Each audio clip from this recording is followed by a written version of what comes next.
कौन बताओ? सबने क्या नहीं, सबने क्या हो भाई? 52 में बाबा साहब चुनाव लड़ रहे थे मुंबई से। कुछ लोगों ने कहा कि संविधान बना करके इन्होंने अभी अभी दिया है, विद्वान आदमी है, इनके खिलाफ अगर चुनाव के लिए कांग्रेस कैंडिडेट खड़ा नहीं करे तो ठीक रहेगा, ये कहा। ये इतिहास में दर्ज है, पहले ये चीजें गायब कर दी। अब नरेंद्र मोदी जी ने मुझे कानून मंत्री बनाया है, तो बाबा साहब को जो सही इतिहास है उसको हम जनता के सामने रख रहे हैं कि उनको कहा कि आप मत लड़ाओ इनके सामने, ये विद्वान आदमी है, इनको आने दो लोकसभा। तो नेहरू जी ने कहा नहीं, मैं तो सामने लड़ाऊंगा तुम्हें।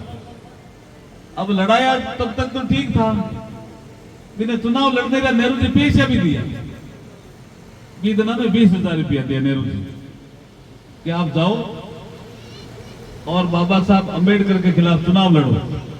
वो कहे मेरे पास नहीं है, इससे काम चल जाएगा? तो बोला चल जाएगा, नहीं चलता तो मैं चुनाव प्रचार करने आऊंगा। कौन कह रहा है? नेहरू जी कांग्रेस के प्रधानमंत्री थे उस समय भाई। चुनाव के बाद फिर प्रधानमंत्री बने जीतने के बाद, लेकिन 47 से लेकर के 52 तक एक सरकार बनी जिसका नाम था अंतरिम सरकार। जब अंग्रेज देश को छोड़ करके गए, भाई साहब आप इधर आओगे क्या? इधर आ जाओ तो सुनते रहेंगे थोड़ा ढंग से। हाँ, अंग्रेज जब छोड़ के गए तो एक सरकार बनी थी जिसको बोलते थे अस्थायी सरकार, अंतरिम सरकार। उसके प्रधानमंत्री थे नेहरू जी।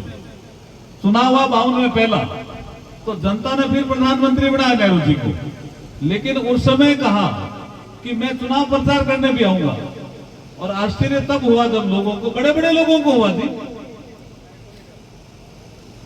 उसमें डॉक्टर श्यामा प्रसाद मुखर्जी भी थे, उसमें हीरेन मुखर्जी भी थे कोई कम्युनिस्ट पार्टी के, उसमें जयप्रकाश नारायण भी थे, उसमें कांग्रेस भी कुछ नेता थे जो चाहते थे बाबा साहब के खिलाफ कांग्रेस कैंडिडेट नहीं खड़ा करे, क्योंकि कुछ लोगों के खिलाफ कैंडिडेट खड़ा नहीं किया था कांग्रेस ने 52 में पहले चुनाव में, या हल्का किया था, जैसे आराम से जीत गए थे वो।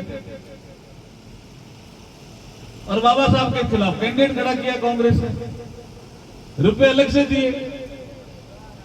और फिर नेहरू जी प्रचार करने गए और बाबा साहब को चुनाव हरा दिया। फिर 53 में भंडारा में एक लोकसभा का एमपी था, उसकी डेथ हो गई, तो उपचुनाव हुआ। बाबा साहब ने फिर कहा मैं चुनाव लड़ना चाहता हूं, मैं राज्यसभा से संतुष्ट नहीं हूं। फिर बाबा साहब ने चुनाव लड़ा, फिर कांग्रेस ने बाबा साहब के खिलाफ कैंडिडेट उतार दिया। उपचुनाव में तो दिक्कत ही नहीं थी ना भाई, उनका बहुमत तो मिला हुआ था, नेहरू जी प्रधानमंत्री थे।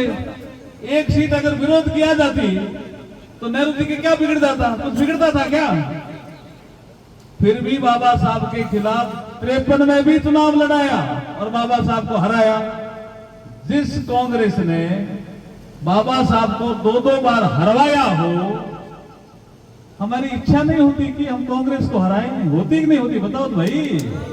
अरे होती है कि नहीं होती? बताओ, होती है क्या? होती है तो मंच बैठा है ना, उनको कहना भाई हाथ खड़ा करके। पहले मैं बोल रहा हूं मंच के नाम। हमारे मंच पे बैठे हैं आदू राम जी, ठीक आदमी आ गया हम सारे मिले तो ताली बजाओ भाई जोरदार।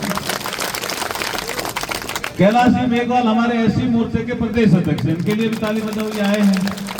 अच्छा तेजाराम जी हमारे साथ काम करो, मैं तो पीडी और डीआरडी में, पता नहीं